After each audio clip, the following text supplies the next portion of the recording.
திருச்சியில மணச்சநல்லூர் சட்டமன்ற தொகுதி இருக்கு. இந்த தொகுதியில வந்து பாத்தீங்கன்னா கே கதிரவன், அதாவது திமுகவுக்கு வேட்பாளராக அறிவிக்கப்பட்ட கே கதிரவன் எல்லாருக்கும் ரொம்ப ஃபேமஸ். என்ன அப்படின்னு வந்து பாத்தீங்கன்னா கிட்னியை வந்து முறைகேடு பண்ண வழக்குல இவர் வந்து உலக ஃபேமஸ் ஆனது. ஸோ ஏன் இந்த தொகுதியில என்ன பிரச்சனை அப்படின்னு நீங்க கேட்கலாம். இந்த தொகுதியில என்ன அப்படின்னா ஒரு பட்டியலின சமூகத்தை சேர்ந்த பெண்மணி வந்து பாத்தீங்கன்னா இன்னைக்கு திமுக கயவர்களால் ஆபாச வார்த்தையால் திட்டி அவர்களை அசிங்கமாக 4 பேர் முன்னாடி பேசின காரணத்தால் அந்த பெண்மணி இன்னைக்கு சூசைட் பண்ணிட்டு இறந்துட்டாங்க.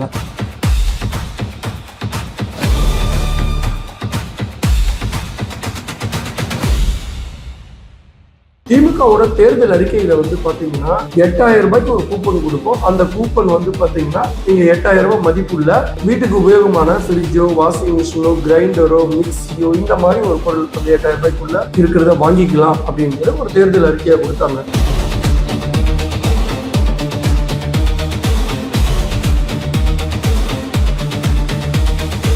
இந்த பெண்ணோட உறவினர்கள் அந்த கிராமத்து மக்கள் எல்லாம் சேர்ந்துட்டு Trichy to Lalgudi highway road இருக்கு, அந்த ரோட்ல மறியல் பண்ணி இது வந்து உடனே எஃப்ஐஆர் போட சொல்லி மறியல் பண்றாங்க. ஆனா அங்க இருக்க லோக்கல் போலீஸ் வந்து எஃப்ஐஆர் போடாம காலம் தாழ்த்து கொண்டிருக்கிறார்கள்.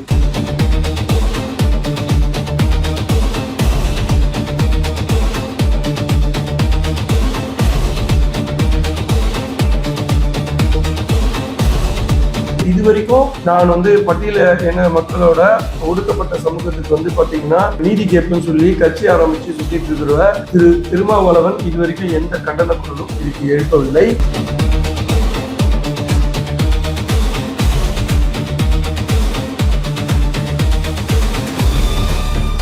பட்டியை கட்டிட்டு நீங்க மக்களை அடைச்சு வச்சிருக்காங்களே செந்தில் பாலாஜி, இதுவும் எலெக்ஷன் கமிஷன்ல பெருத்த ஒரு விமர்சனத்தை உண்டாக்கி இருக்கு.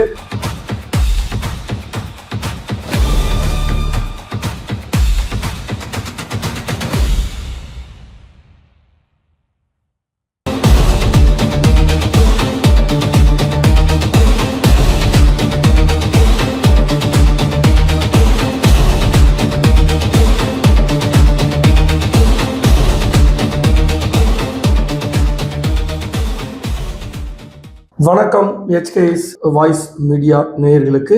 இன்னைக்கு நிகழ்ச்சியில வந்து பாத்தீங்கன்னா ஒரு முக்கியமான விஷயத்தை நம்ம டிஸ்கஸ் பண்ண போறோம். என்ன அப்படின்னா திருச்சியில மணச்சநல்லூர் சட்டமன்ற தொகுதி இருக்கு. இந்த தொகுதியில வந்து பாத்தீங்கன்னா கே கதிரவன், அதாவது திமுகவுக்கு வேட்பாளராக அறிவிக்கப்பட்ட கே கதிரவன் எல்லாருக்கும் ரொம்ப ஃபேமஸ்.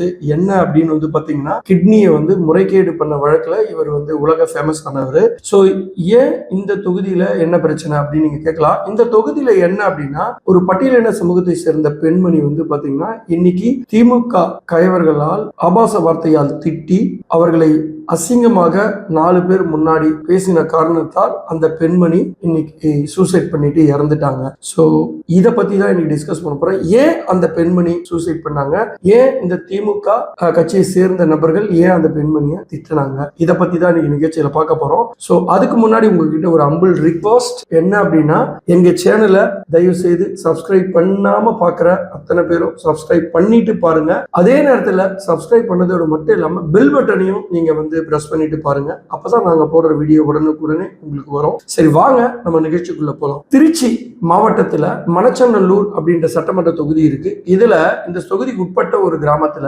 பட்டியலின சமூகத்தை சேர்ந்த ஒரு பெண் என்ன பண்றாங்க அப்படின்னா திமுகவை சேர்ந்தவர்கள் அந்த கிராமத்துல இருந்த பக்கத்து வீட்டுல இருக்க எல்லாருக்கும் வந்து பாத்தீங்கன்னா 8000 ரூபாய் கூப்பனை, ஒரு மாதிரி வவுச்சர், அதாவது மாதிரி கூப்பன் சொல்லுவாங்க. இந்த கூப்பன் எதை பேஸ் பண்ணி அவங்க கொடுத்துட்டு இருக்காங்க அப்படின்னா திமுகவோட தேர்தல் அறிக்கையில வந்து பாத்தீங்கன்னா 8000 ரூபாய்க்கு ஒரு கூப்பன் கொடுப்போம். அந்த கூப்பன் வந்து பாத்தீங்கன்னா நீங்க 8000 ரூபாய் மதிப்புள்ள வீட்டுக்கு உபயோகமான ஃப்ரிட்ஜோ, வாஷிங் மிஷினோ, கிரைண்டரோ, மிக்சியோ இந்த மாதிரி ஒரு பொருள் அந்த 8000 ரூபாய்க்குள்ள இருக்கிறத வாங்கிக்கலாம் அப்படின்றத ஒரு தேர்தல் அறிக்கையா கொடுத்தாங்க. ஆனா திமுக காரங்கள இதை ஒரு லஞ்சமாக எடுத்துக்கிட்டு மக்களை கவரும் விதமாக தில்லாலங்கடி வேலை பண்றதுல அவர்களை அடிச்சுக்கிறதுக்கு யாருமே இல்லை இல்லையா. இப்பவே என்ன பண்றாங்கன்னா அதை வந்து ஒரு பிரிண்டா அடிச்சு மக்கள்கிட்ட கொடுத்து நீங்க ஓட்டு போட்ட பிறகு பிறகு இந்த கூப்பனை வச்சு நீங்க வீட்டுக்கு தேவையான ஃப்ரிட்ஜோ வாஷிங் மிஷின் இந்த மாதிரி பொருளை நீங்க வாங்கிக்கலாம் அப்படின்னு சொல்லி ஒரு கூப்பனா பிரிண்ட் பண்ணி கொடுத்து மக்களை ஏமாத்துறாங்க. ஆனா இது வந்து தேர்தல் நடைமுறை விதிகளுக்கு முரணானது அப்படின்னு தான் சொல்லணும். ஏன் அப்படின்னு கேட்டீங்கன்னா இதை இவங்க எப்படி எடுத்துட்டு போறாங்க அப்படின்னா, பொதுவா இந்த பிரிண்ட் பண்றது நாங்க ஒரு நோட்டீஸா தான் கொடுக்குறோம் அப்படின்னு சொல்லி எலெக்ஷன் கமிஷன்ல பர்மிஷன் வாங்கிக்கிறாங்க. யாருக்கிட்டன்னு கேட்டீங்கன்னா டிஇஓ டிஸ்ட்ரிக்ட் எலெக்ஷன் ஆபீசர் கிட்ட பர்மிஷன் வாங்கிட்டு இதை ஒரு நோட்டீஸா கொடுக்குறன்ற பேர்ல ஏமாத்துறாங்க.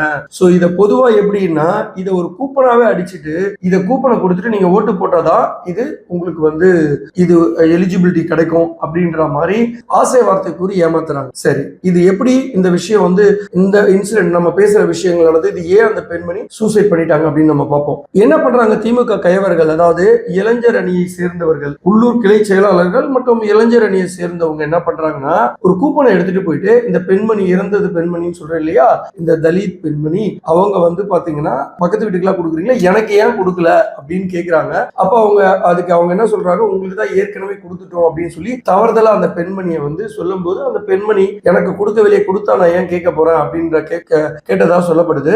அப்போ இவங்க இருவருக்குள்ள வாக்குவாதங்கள் ஏற்பட்டு இந்த திமுகவை சேர்ந்த கயவர்கள் என்ன பண்றாங்க அப்படின்னா இந்த பெண்ணை வந்து ஆபாச வார்த்தைகளால் ஏக வசனத்தினால் அந்த கிராமத்துல பொதுமக்கள் முன்னில இவங்களை ரொம்ப கடுமையான வார்த்தைகளால் மன உளைச்சல் ஏற்படுற அளவுக்கு திட்டினதோட மட்டும் இல்லாம ஆபாச வார்த்தைகளை யூஸ் பண்றாங்க.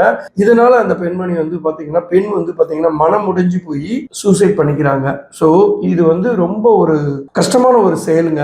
இந்த செயலை வந்து என்ன பண்றாங்க அப்படின்னா இந்த பெண்ணோட உறவினர்கள் அந்த கிராமத்து மக்கள் எல்லாம் சேர்ந்துட்டு Trichy to Lalgudi highway road இருக்கு, இந்த ரோட்ல மறியல் பண்ணி இது வந்து உடனே எஃப்ஐஆர் போட சொல்லி மறியல் பண்றாங்க. ஆனா அங்க இருக்க லோக்கல் போலீஸ் வந்து எஃப்ஐஆர் போடாம காலம் தாழ்த்து கொண்டிருக்கிறார்கள். சோ இது ஃபைனலா வந்து இந்த பிரச்சனை பெரிய இஷ்யூ ஆகி எதிர்கட்சிகள் எல்லாம் குரலை எழுப்பினவனையும் குறிப்பா வந்து பாத்தீங்கன்னா அன்புமணி பாட்டாளி மக்கள் கட்சி தலைவர் அன்புமணி, அதே போல பாரதிய ஜனதா கட்சியின் மாநில தலைவர் திரு நயினார் நாகேந்திரன் அவர்கள், அதே போல டிவிகே கட்சியினோட தலைவர் திரு விஜய், இவங்க எல்லாம் வந்து பாத்தீங்கன்னா எக்ஸ்லயும் நிறைய கண்டனங்களை தெரிவிக்கும் போது தேர்தல் கமிஷன் வந்து நேரடியாக தலையிட்டு இங்க வந்து எஃப்ஐஆர் போட சொல்றாங்க. சோ எஃப்ஐஆர் போட்டாங்க. இது வரைக்கும் அந்த திமுகவை சேர்ந்த கைவர்களை பிடிக்காம போலீஸ் தனிப்படை அமைச்சு தேடிட்டே இருக்கு. சோ இவங்க தனிப்படை அமைச்சிட்டே தான் இருப்பாங்க. ஆனா திமுக ஆளுங்கன்றதுனால அதை பிடிக்கிறாங்களா பிடிக்கலையான்றது அப்பாற்பட்ட பிரச்சனை. சோ இப்படி ஒரு பட்டியலின மக்கள் பெண்ணுக்கு வந்து இப்படி ஒரு கொடுமை நடந்திருக்கு. இது வரைக்கும் நான் வந்து பட்டியலின மக்களோட ஒடுக்கப்பட்ட சமூகத்துக்கு வந்து பாத்தீங்கன்னா நீதி கேட்புன்னு சொல்லி கட்சி ஆரம்பிச்சு சுத்திட்டு இருக்கிற திரு திருமாவளவன் இது வரைக்கும் எந்த கண்டன குரலும் இதுக்கு எழுப்பவில்லை. அதே நேரத்தில் வந்து சமூக நீதிகளை பேசும் திமுக தலைவரும் இதுக்கு எந்த விதமான பதிலோ கண்டனமோ இல்ல எந்த விதத்திலையும் இதுக்கு வந்து இது வரைக்கும் அவர் குரல் கொடுக்கல.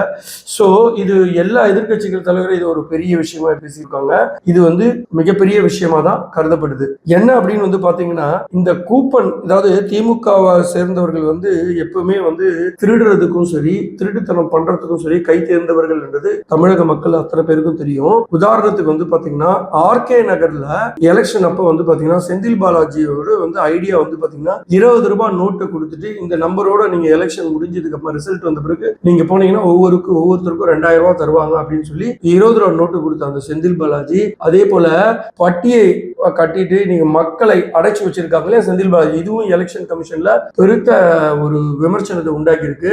மக்கள் அது உள்ள போட்டு வேலைக்கு அனுப்பாம அவங்களுக்கு வந்து தேவையான உணவு, அதே போல குடிக்கக்கூடிய சாராயம், அது போக வந்து பாத்தீங்கன்னா அவங்களுக்கு டெய்லி பணம் அந்த மாதிரி 1000 ரூபாய் கொடுத்துட்டாங்கன்னா அவங்க எங்க வேலை வெட்டிக்கு போறாங்க. சோ அவங்களை தொடர்ந்து எலெக்ஷன் வரைக்கும் அந்த பட்டியலையே அடைச்சு வைக்கிறது, எலெக்ஷன் அவங்க கிட்ட இருந்து ஓட்டை வாங்கியிருக்கு, எதிர்கட்சிக்கும் இவங்க போய் எந்த வேலையும் செய்யாம அவங்களை மடக்கி வைக்கிறது. சோ இந்த மாதிரி வந்து தில்லாலங்கடி வேலை செய்யறதுல வந்து செந்தில் பாலாஜி மற்றும் திமுகவினர் வந்து பாத்தீங்கன்னா நம்பர் 1 கல்பிரேட்டுங்க, திருட்டு பசங்க, 1 நம்பர் திருட்டு பசங்க. சரி, இந்த மாதிரி வந்து இந்த கூப்பனை அச்சடிச்சு விற்கலாமா கொடுக்கலாமா மக்கள் கிட்ட கொடுக்கலாமா ஆசை வார்த்தை கூறலாமான்றத எதிர்கட்சிகள் எல்லாம் சேர்ந்து போய் ஒரு எலெக்ஷன் கமிஷன்ல கம்ப்ளைண்ட் கொடுத்திருக்காங்க. இதை பத்தி தான் வந்து பாத்தீங்கன்னா இங்க இருக்க டிஇஓ வந்து லோக்கல் எலெக்ஷன் கமிஷனர் வந்து எலெக்ஷன் கமிஷன் ஆஃப் இந்தியாவுக்கு ஒரு லெட்டர் எழுதி கேட்கிறாங்க. இந்த மாதிரி கூப்பனை கொடுத்து ஆசை வார்த்தை தூண்டுறது வந்து தப்பு இல்லையா அப்படின்னு சொல்லி கேட்டிருக்காங்க. இதுக்கு ஒன்றும் பதில் வரல. ஒரு கால் இது வந்து தப்பு அப்படின்ற மாதிரி பதில் வந்தா இந்த தொகுதியோட பர்டிகுலரா இந்த திமுக கட்சியை சேர்ந்த வேட்பாளர் மணச்சநல்லூர் சட்டமன்ற தொகுதி வேட்பாளர் கதிரவன். சோ இவர் யாருன்னு உங்களுக்கு நல்லா தெரியும். கிட்னியை திருடினவரு, முறைகேடுல பிரச்சனையாகி உலகம் ஃபேமஸ் ஆனவர் தான். சோ அவரோட தொகுதியில தான் மெயின் பிரச்சனை. இவரை தகுதி இடைநீக்கம் செய்யணும் அப்படின்னு, தகுதி இழக்க செய்யணும் அப்படின்றதுதான் எதிர்கட்சிகளோட மனு கொடுத்திருக்காங்க எல்லாரும். சோ இதோட ரிசல்ட் எப்படி வருதுன்னு தெரியல. சரி, இவங்க ஏன் இவ்வளவு தைரியமா எல்லா இடத்துலயும் பண்ணிட்டு இருக்காங்க அப்படின்னு வந்து பாத்தீங்கன்னா, சோ இந்த மாதிரி நோட்டீஸ் வந்து பாத்தீங்கன்னா ஏப்ரல் 14ஆம் தேதி கோயம்புத்தூர்ல, திருச்சியில இந்த மாதிரி விநியோகம் பண்றாங்க. எதிர்கட்சிகளால் வந்து புகார் அளிக்கப்பட்டு அந்த எல்லாத்தையும் சீஸ் பண்ணிட்டாங்க இந்த கூப்பன்லாம். சோ இவங்க எவ்வளவு அழகா இதை வந்து பாருங்க, எலெக்ஷன் கமிஷன் வந்து நீங்க நோட்டீஸ் அடிச்சு சர்க்குலேட் பண்ணலாம் மக்கள்கிட்ட. ஆனா இவங்க என்ன பண்றாங்க, அந்த பேர்ல இந்த 8000 ரூபாய் கூப்பன் காட்டி மக்கள்கிட்ட இந்த கூப்பனை கொண்டு வந்து கொடுத்தீங்கன்னா உங்களுக்கு வந்து இந்த பொருள் கிடைக்கும்னு சொல்லி ஏமாத்துறாங்க. நிச்சயமா அப்படி கிடைக்குமான்னு கேட்டா கிடைக்காது. சோ இந்த 8000 ரூபாய் இவங்க தேர்தல் வாக்குறுதியில் என்ன கொடுத்திருக்காங்கன்னா, இவங்க வெற்றி பெற்று வந்த பிறகு இந்த ஸ்கீமை பட்ஜெட்ல அலோகேட் பண்ணி அதன் பிறகு இவங்க வந்து இதை வந்து இம்ப்ளிமெண்ட் பண்றதுக்கு it will take time. For example, மகளிர் உரிமை தொகை எவ்வளவு நாள் கழிச்சு கொடுத்தாங்கன்னா 28 மாதங்கள் கழிச்சு கொடுத்தாங்க. அதுவும் எதுக்காக அதை கொடுத்தாங்கன்னா, அந்த நேரத்துல நாடாளுமன்ற தேர்தல் வருதுன்றதுக்காக தான் 28 மாதங்கள் கழித்து அந்த மகளிர் உரிமை தொகையை கொடுக்க ஆரம்பிச்சாங்க. அதுவும் அனைத்து மகளிருக்குன்னு சொல்லிட்டு என்ன பண்ணாங்கன்னா, இதுல வந்து தகுதி வாய்ந்த மகளிருக்குன்னு சொல்லி கொடுத்தாங்க. சோ இப்படி எல்லாம் ஏமாத்த போறத எப்ப கொடுக்க போறாங்க. ஒரு கால் ஜெயிச்சாலும் இவங்க உடனடியா கொடுக்க போறது இல்ல. அதுக்கு எவ்வளவு கால நேரங்கள் ஆகும் தெரியாது. இப்பவே ஒரு வவுச்சரை கொடுக்கணும்னு சொல்லி மக்களை எப்படி திசை திருப்புறாங்கன்னு பாருங்க. சோ இவ்வளவு ஒரு கீழ்த்தரமான மனிதர்களை நம்ம பார்த்ததே இல்ல. எப்படியாவது ஜெயிச்சு இந்த மீண்டும் அரிய நிலை ஏறணும்னு சொல்லி திமுக தலைவர் திரு ஸ்டாலின் அவர்களும் சரி, திரு உதயநிதி அவர்களும் சரி, திருமதி கனிமொழி அக்காவும் சரி, மும்மரமா வந்து பொய் சொல்லி, லிட்டரலி பொய் சொல்லி மக்களை ஏமாத்துறதுக்கு சுத்திட்டு இருக்காங்க. எஃப்ஐஆர் கூட போடாம இந்த போராட்டங்கள் எதிர்கட்சிகளை குரல் கொடுத்த பிறகு வந்து பாத்தீங்கன்னா இவங்க வந்து கிட்டத்தட்ட 4 பிரிவுகளின் கீழ் வந்து இவங்க மேல வந்து வழக்கு பதியப்பட்டுள்ளது. என்னன்னா, பிரிவு 108 BNS தற்கொலைக்கு தூண்டுதல், அதுலயும் அதே போல 79 அதாவது பெண் கண்ணியத்திற்கு இழுக்கு விளைவித்தல் அந்த வழக்கிலையும், அதே போல SC ST வன்கொடுமை தடுப்பு சட்டத்திலையும் பிரிவு 381 BNS அதுல வந்து பாத்தீங்கன்னா குற்றவியல் மிரட்டல், உயிருக்கு வந்து விடுக்கப்பட்ட மிரட்டலாக இது பார்க்கப்படுது. சோ இந்த வழக்குல வந்து தேர்தல் ஆணையம் வந்து உத்தரவின்ல காவல்துறை வந்து எஃப்ஐஆர் பதியப்பட்டிருக்காங்க. இது வரைக்கும் நாம இந்த வீடியோ எடுக்கிற இந்த நேரம் வரைக்கும் அவர்கள் மீது அவர்களை வந்து பிடித்ததாக தெரியவில்லை. சோ இது மாதிரி வந்து என்ன சொல்றது, லேட்டஸ்ட் டெக்னாலஜி எப்படி எல்லாம் பயன்படுத்துறோமோ அதே போல புதுசா வந்து திருட்டுத்தனம் பண்றதுல வந்து பாத்தீங்கன்னா திமுகவை அடித்துக் கொள்வதற்கு வேற யாருமே இல்ல. இந்த கூப்பனை கொடுத்துட்டா உடனே இவங்களுக்கு இந்த பொருள்லாம் கிடைச்சிருமா அப்படின்னு கேட்டா நிச்சயமா இல்லைங்க. ஆனா எப்படி எல்லாம் மக்களை ஏமாத்தி ஆசை வார்த்தை கூறுறது தூண்டுறாங்க பாருங்க, அப்பதான் ஓட்டு போடுவாங்க அப்படின்னு சொல்லி எப்படி ஒரு திருட்டுத்தனம் இவங்களுக்கு எல்லாம் வருது. இதையும் மக்கள் ஏமாறுறாங்க. மக்களே, இந்த மாதிரி திமுக காரங்க உங்க வீட்டுக்கு வருவாங்க, இந்த மாதிரி ஏமாத்துவாங்க, ஏமாறாதீங்க. இது வந்து பிராக்டிக்கலா இது ஒர்க் அவுட் ஆகுமா, இப்ப கொடுக்குற கூப்பனு இது ஒர்க் அவுட் ஆகுமா அப்படின்னு சிந்திச்சு பாருங்க. சோ சிந்திச்சாவே இவங்களோட திருட்டுத்தனம் நமக்கு தெரிய வரும். மீண்டும் உங்களை அடுத்த நிகழ்ச்சியில் சந்திக்கிறேன். அதுவரை உங்களிடமிருந்து விடைபெறுவது உங்கள் HKS. நன்றி, வணக்கம்.